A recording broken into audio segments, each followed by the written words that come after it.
बेड्या तोडून झेप घेण्याचा, आत्मसन्मानाचा आणि हा दिवस आहे अंधारातून विज्ञानाच्या प्रकाशाकडे नेण्याचा महासूर्याचा.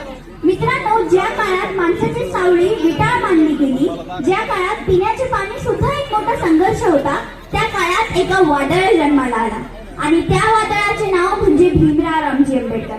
चला त्यांचा एकदा जय जयकार करूया. डॉक्टर बाबासाहेब आंबेडकरांचा, डॉक्टर बाबासाहेब आंबेडकरांचा, डॉक्टर बाबासाहेब आंबेडकरांचा. बंधूंनो आणि भगिनींनो, माझा प्रश्न आहे, माणूस मोठा कशाने होतो? जन्माने, परिस्थितीने की संघर्षाने? याचं उत्तर जर तुम्हाला शोधायचं असेल तर एकच नाव पुरेसं आहे.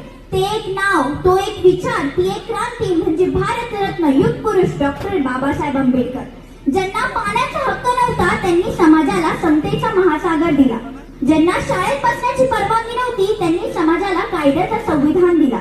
ज्यांचा स्पर्श विटाळ मानला गेला त्यांनी समाजाला स्पर्श करणारे विचार दिले. हा विरोधाभास नाही तर एका इतिहासाचे, संघर्षाचे यशोगाथा आहे आणि ते लिहिणारे महामानव म्हणजे डॉक्टर बाबासाहेब आंबेडकर. मित्रांनो, बाबासाहेब म्हणाले होते, शिका, संघटित व्हा आणि संघर्ष करा.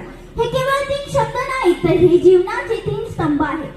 का? कारण ज्ञानाशिवाय स्वतंत्र अपूर्ण आहे. संघटित व्हा कारण एकतेचे सामर्थ्य अमेयाद आहे. संघर्ष करा कारण अन्यायाविरुद्ध लढा दिल्याशिवाय परिवर्तन अशक्य आहे. मित्रांनो, बाबासाहेबांचे जीवन एक धगधगती मशाल आहे, जी अंधारात प्रकाश देते, निराशेत आशा देते आणि प्रत्येक दुर्बल व्यक्तीला संघर्षाचे सामर्थ्य देते.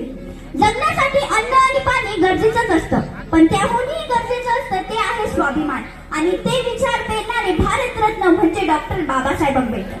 14 तळ्यांचे सत्याग्रह करणारे बाबासाहेब एक संघर्ष योद्धा होते, तर कामगारांसाठी कायदे बनवणारे बाबासाहेब एक मजदूर नेते होते. हिंदू कोड बिल आणणारे बाबासाहेब स्त्रीमुक्तीचे प्रणेते होते, तर रिझर्व्ह बँकेच्या स्थापनेमागील बाबासाहेब एक अर्थतज्ञ होते. बुद्धांचे जीवन अभ्यासणारे बाबासाहेब एक बोधिसत्व होते, तर श्रुद्ध नेमके कोण लिहिणारे बाबासाहेब एक प्राजवंत लेखक होते. एक व्यक्ती किती प्रचंड काय करू शकतो आपल्या जीवनात याचं उदाहरण म्हणजे डॉक्टर बाबासाहेब आंबेडकरांचे जीवन आहे.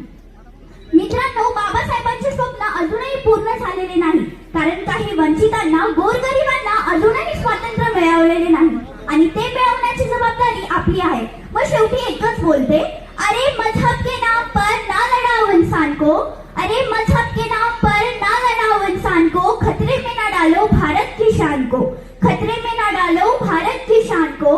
कुरान की आयत हो या गीता का ज्ञान, कुरान की आयत हो या गीता का ज्ञान, बाबा साहब के नजर में थे हम सभी एक समान. गिरा के नफरत की दीवारों को हम सब के दिलों